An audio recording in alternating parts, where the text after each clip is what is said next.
이 하늘을 지키기 위해 수많은 희생이 있었습니다. 선배들의 희생과 그 희생 정신을 이어받은 후배들의 다짐이 한데 모여 이 땅의 평화를 지켜내고 있습니다. 6.25 전쟁 70주년, 하늘에 새긴 평화, 창공의 영웅들.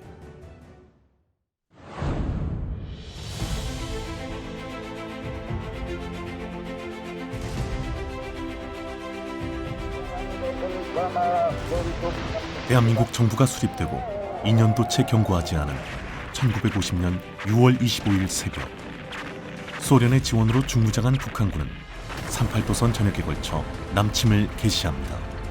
미군이 철수한 한반도에서 남침을 철저히 준비해온 북한군들에게 아무런 방비도 없었던 우리 군은 손쉬운 먹잇감에 불과했고, 한반도는 공산 세력에 의해 완전 장악될 위기에 처합니다. 그러나 다행스럽게도 유엔군의 신속한 참전이 결정되었고, 특히 일본에 주둔하고 있던 미 공군은 전쟁 발발과 동시에 한반도로 출격하여 적의 항공력 격퇴와 남하하는 적 지상군에 대한 공격 작전을 개시합니다. 6월 27일 적 야크 전투기가 미 공군 F-51 전투기에 의해 최초 격추된 이후 유엔 공군은 한반도 상공의 제공권을 신속하게 장악해 나갑니다. 지상군이 파죽지세로 밀리는 상황 속에서도 공중에서는 제공작전이 성공적으로 전개되었고, 전쟁 발발 4주 만에 한반도 상공에서 적 항공기는 완전 소탕됩니다. 그럼에도 불구하고 당시 지상군과 공중 전력 간의 긴밀하지 못한 공지 전투 체계로 인해 압도적인 적 지상군의 진격을 쉽게 저지할 수는 없었습니다. 하지만 제공권을 장악한 유엔 공군에 의한 지속적인 항공 작전으로 적들의 전투력은 점차 약화되었고, 마침내 우군은 낙동강 방어선 구축에 성공합니다. 우군이 낙동강 방어선을 돌파하여 북진할 즈음 항공력에 의해 괴멸된 적 지상군은 더 이상 우군의 진격을 막아낼 여력이 남아있지 않았습니다. 중공군의 참전에 의해 전황이 바뀔 때까지 이러한 상황은 지속됩니다. 1950년 10월 19일 중공군이 대규모로 전선에 투입되고 지상에서 공산군이 38선까지 밀고 내려오는 와중에서도 공중에서는 유엔 공군이 공산군 항공력을 미그 엘리라 불리는 압록강 상공에서 대부분 차단하는 데 성공합니다. 세계 전쟁사에서 제트 전투기 간의 최초의 공중전이 벌어진 것도 이때입니다. 돌이켜보면 6.25 전쟁은 전쟁 발발부터 휴전까지 전 기간에 걸쳐 유엔군의 공중 우세와 제공권 장악하에 치러진 전쟁이었습니다. 만약 그것이 없었다면 지금의 대한민국은 존재할 수 없었을 것입니다. 그렇다면 6.25 전쟁 기간 중 우리 한국 공군은 어떠했을까요? 1949년 10월 1일 창군한 우리 공군은 전투기 한 대도 없는 열악한 상황에서 6.25 전쟁을 맞습니다. 다급해진 우리 공군 선배들은 연락기에 지상용 폭탄을 싣고 올라가 남하하는 적군을 저지하기 위해 고군분투합니다. 한편으로는 6월 26일 여의도 기지에 있던 10명의 조종사들이 수원 기지로 이동하여 미 공군 수송기로 일본에 주둔하고 있던 미 공군 기지로 급파, 단 몇 시간에 기종전환 훈련만을 받은 채 F-51 무스탕 전투기를 직접 몰고 대한해협을 건너 대구 기지에 착륙하게 됩니다. 한국 공군이 주둔하던 여의도 기지는 그 사이 적군의 수중에 떨어졌기 때문입니다. 무스탕을 인수한 우리 공군은 7월 3일 첫 전투기 출격을 단행하며 항공작전에 본격적으로 참가하게 됩니다. 전쟁 기간 중 우리 공군의 작전 능력은 지속적으로 발전합니다. 공비투벌 작전 기간 중 마침내 미군으로부터 단독작전 수행 능력을 인정받기에 이르렀으며, 이후 승오리 철교 차단작전, 평양 대폭격 작전, 3.5.1 고지전투 항공지원 작전 등 공군 전사에 빛나는 성과를 올리게 됩니다.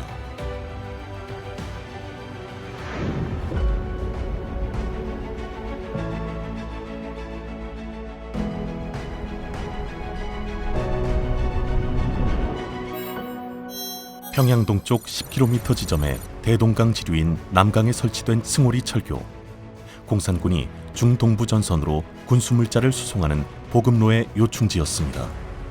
미 제5공군은 승오리 철교 본래의 위치를 폭파 차단한 데 이어 하류 지점에 새롭게 설치된 철교를 차단하기 위해 출격했지만 실패를 거듭합니다. 약 500회 이상 출격에도 미군의 실패로 돌아온 작전.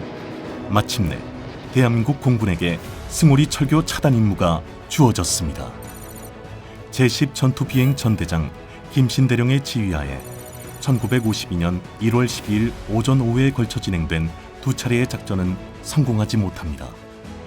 제10 전투비행 전대장은 계속된 임무 실패, 보다 강화된 공격 전술을 논의하게 됩니다. 4,000피트 고도에서 강화하여 1,500피트에서 폭탄을 투하하는 적어도 공격 방법이었습니다. 목표물에 최대한 가깝게 다가가야 하는, 그 때문에 적의 위협에 무방비로 노출되는 위험한 작전. 그렇게 1952년 1월 15일 윤흥열 대위, 정주량 대위, 장성태 대위의 제1편대와 옥만호 대위, 유치곤 중위, 박지호 대위의 제2편대가 출격을 알렸습니다. 목표 지점에 도달한 조종사들을 향해 날아오는 공산군의 집중 포격. F-51D 편대는 최대한 고도를 낮추어 급박한 상황 속에서도 정확한 조준으로 2개의 철교 경관을 폭파하는 데 성공하였습니다. 뿐만 아니라 포진지 6개소와 보급품 직접소 1개소, 벙커 3개소, 건물 4동을 파괴하며 적의 사기를 꺾는 전과를 올리게 됩니다. 대한민국의 명예를 걸고 목숨을 바쳐 성공시킨 승오리 철교 차단 작전. 전투 조종사들의 구국일념과 감투 정신이 있기에 가능했던 작전이었습니다.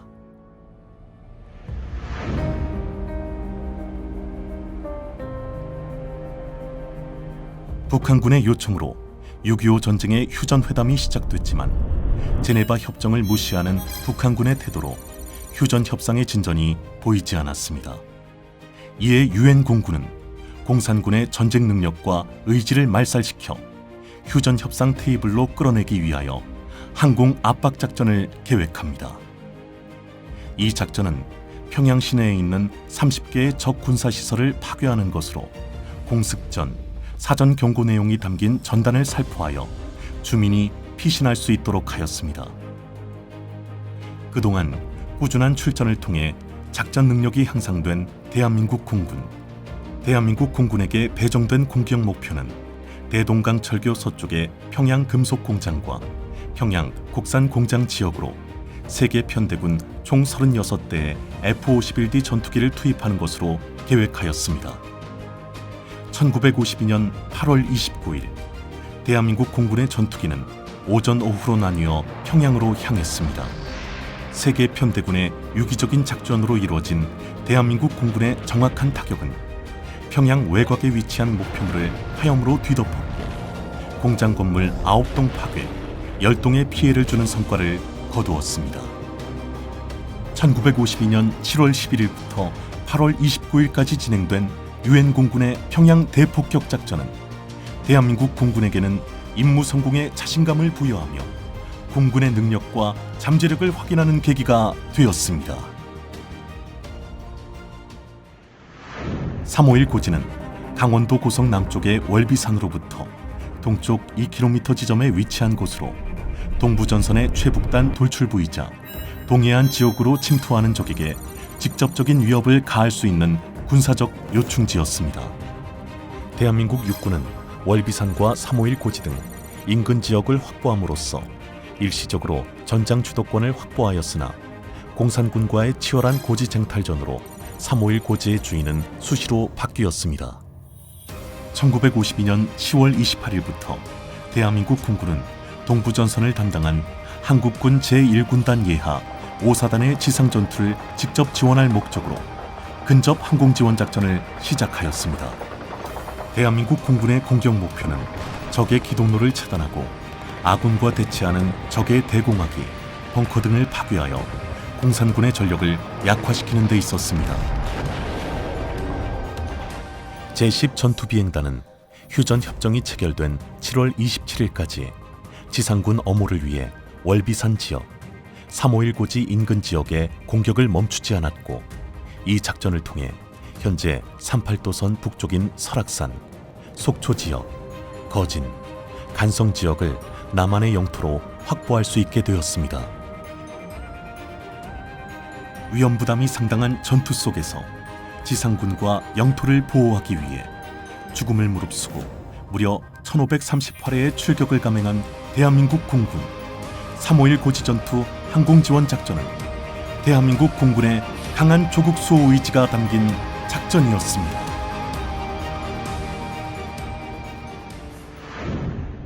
(6.25) 전쟁은 제공권 확보가 승리의 핵심 요건이라는 것을 보여준 전쟁이었습니다.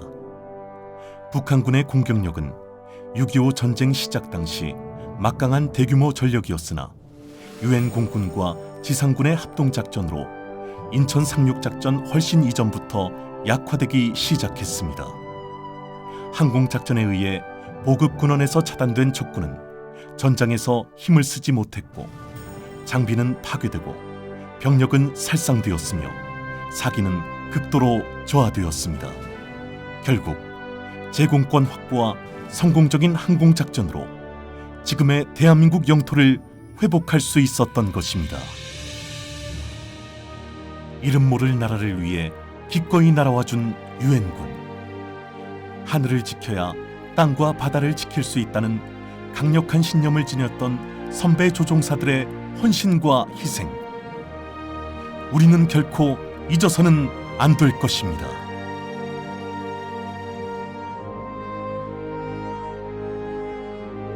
이곳에 새겨진 이름은 지금의 대한민국 정예 공군을 만든 초석이 되어 스텔스 전투기, 공중급유기, 고고도 무인 정찰기 등을 갖춘 강력한 정예 공군으로 성장하여 미래 항공 우주군으로 도약할 수 있는 희망이 되었습니다.